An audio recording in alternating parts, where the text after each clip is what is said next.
Sipag at tiyaga ang puhunan. Madaling araw pa lamang sila'y bumabiyahe na. Nagmamadali, nagsisiksikan sa paparating na sasakyan. Mapaed sa orekto, handa silang magsakripisyo. Makahanap lamang ng magandang trabaho.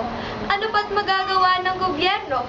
Kung binibigay nilang mga trabaho ay kulang sa mga Pilipino. Sadyang batungan nga ba o pamamahala ng pamahalaan ang problema? Umunlad ng lahat-lahat ang industriya sa bansa. Sanhi ng mga taong nagkakawang gawa, mga trabahador na handang magsikap, magtiis ng hirap para sa kanilang mga pangarap. Ano pang saysay ng pagiging makabayan kung sariling bayay kanilang nililisan? Mga bansang OFW ang pinakikinabangan, umaasa sa galing at husay na kanilang kakayahan. Ngunit kung tutuusin, mga Pilipino ay masisipag din, handang gawin anumang iatas na gawain. May pananagutan sa kanyang mga tungkulin. Produkto, gusali, establishmento, gawa lamang yan ng malilikhaing Pilipino. Yan ang huwarang manggagawa, handang ipuhunan kanilang sipag at tiyaga.